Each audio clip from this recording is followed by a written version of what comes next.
Majo John Madden Juanito at the northern edge of the Acoma Pueblo. I've been living here for about 2 months. It's kind of a wild day. The wind is very breezy coming from all directions. And there's been some chaos around here because I have taken into my house two and a half of the street dogs who roam on this street here. And two of them are in here right now. Uh, they've just been playing wildly, but I don't even know what they're doing right now. They may be out again. They've been in and out chasing and having a blast. So, two dogs who have given their lot to me completely here, and another one, Negro, who still stays part of the time with another family on this block. I've been putting together a series of videos about good things and bad things, and is it possible for something to be genuinely just bad, just suck? And that's been a big preoccupation for me for a couple of days. And here is Princess. I've given her the name Princess. She's a doll baby, and she goes for walks with me every day, and an amazing dog.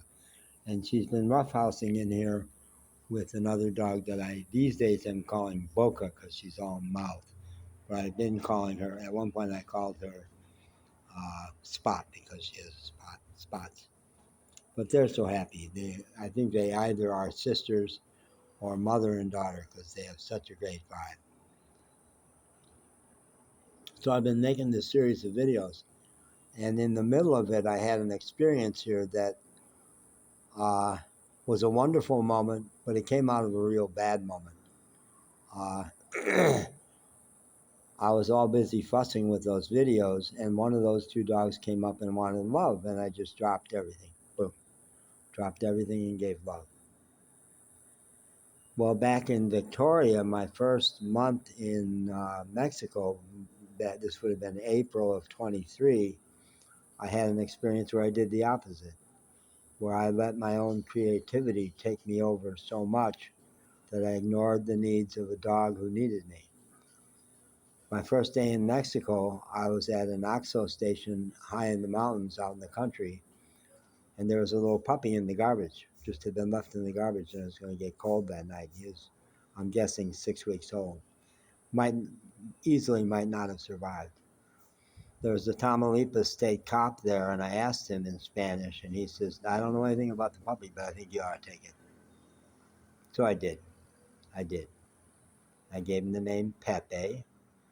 And the next day, we ended up at the Hampton Hotel in Victoria, beautiful hotel. And the staff, a lot of the staff spoke some English, especially the front desk staff. But everybody in that hotel fell in love with Pepe. Adorable puppy. And they passed him around. They would fight over who could carry Pepe around.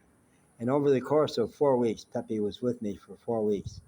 He got stronger, más fuerte, more feisty, wonderful, adorable pup. But not anything I should have signed on for. I never would have chosen because I had a big dog, Magic, who loved to go for long, long walks. He was a runner. And balancing their two needs was genuinely unsustainable long term, but I did the best I could. Well, one day we were down the street walking in the vacant lot behind the drive-through liquor store, and there were open parts and rough parts.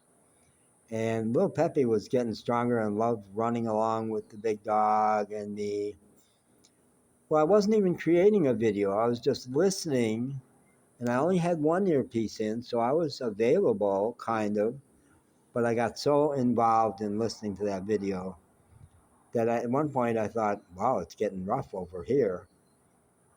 Oh, this would be rough for Pepe. Let's see how Pepe's doing. I couldn't find him. Took me a half hour to find him, and he was dead. He had tried so hard to keep up with me in that rough terrain that he threw up his breakfast and choked on it and died. And I refused to believe he was dead. I thought I could bring him back, but Magic knew he was dead. I wept. I'm going to weep right now. It was a genuinely horrible, sad thing. All through the hotel, people were weeping over that puppy. Humiliating. but it taught me a lesson. Taught me a lesson. Love first. Creativity is great. Your muse is great. But the needs of a being right in front of you who wants love, like these dogs here who need it so much that I don't think they've ever been petted before in their lives, that comes first.